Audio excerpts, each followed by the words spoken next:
Technological Advances on Full Display in Jacksonville by Humberto Rodriguez.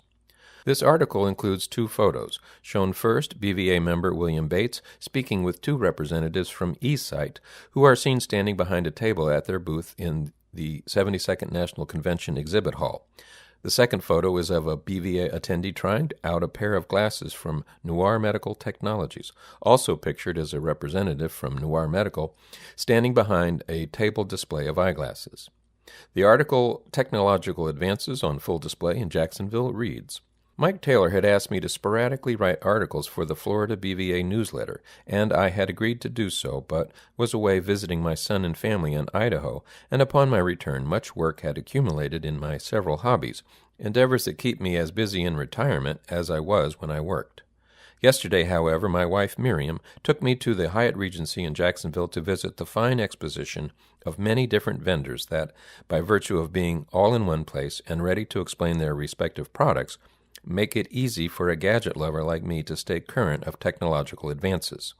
Thus, I greatly enjoyed chatting with representatives of technology I already use, reminiscing with Charles at the VFO booth, who had been with Ted Hunter when Hunter Joyce introduced JAWS for Windows, learning from the Orcam people that version 8 of the software is imminent and the improvements it will bring, even that it will be available in Spanish.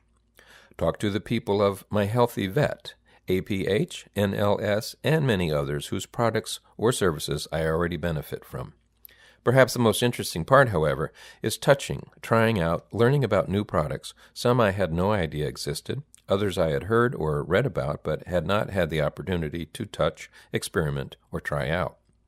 In the first category, I learned there is a product very similar to the Mini Guide, which, if you are not familiar with it, is a sonar-based handheld gadget that vibrates when you point it at something and the sonar waves bounce back, with higher intensity the closer you get to the object that makes the waves bounce. This new tool works similarly, but has the advantage that you can clip it to your clothing, thus leaving your hands free. The range can be adjusted to 1, 2, or 3 meters. Does not seem to reach farther, as does the Mini Guide, something useful if you are in a desolate area in order to find in which direction a building lies. In the latter category, there were two products I knew about but had not touched or tried. The first one is a contraption that you put in your mouth, connected to a small device that you put on your belt, which is in turn connected to a camera on your glasses. When you look at an object, the sensor on your tongue vibrates in the same shape as the object, for instance. If you are looking at a circular object, you will feel a circular vibration on your tongue. If an object crosses from left to right in front of you, it will give you the sensation on your tongue of something moving from left to right. Something even more interesting, in my opinion, was the demonstration of Aira. I knew about it. I had participated in an online conference about it, but there I actually had the opportunity to try it out. If you're not familiar with Aira, it is a service wherein a live person describes through the telephone what you are looking at, a person of whom you can ask questions, chat with, a person that, I am sure, will make you feel secure even if, like me, you are totally blind, when you get off at Uber at a place new to you. They in fact have an arrangement with Uber. They will call a car for you, tell you when it approaches, help you with your surroundings when you get out of it. Aira is presently negotiating with the VA to make the service available to veterans for $29 a month for 400 minutes of use, according to the very nice girl that demonstrated it for me, something that surprised me, for I thought it was for only 200 minutes. They also offer unlimited service, but it is expensive. Without a doubt, despite all the aforementioned gratifying experiences, the best part of attending these events is human networking, meeting people one knows only virtually, talking again with all friends. The VA contracts me to visit veterans at their home or access their computers remotely if they are JAWS users, to help them with JAWS and other accessibility gadgets.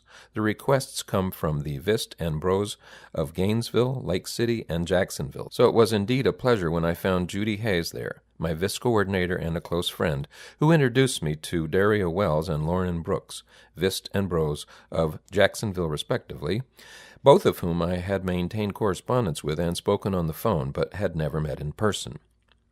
In summary, although this was a national BVA convention and therefore larger than what we have locally, I wish to encourage each and every veteran to keep in touch with the BVA and its various activities, their respective VIST and Bros, to attend support groups whenever possible, to do everything reasonably within their reach in order to stay current with the geometric progression of changes, innovations, and discoveries that make our lives easier and more productive.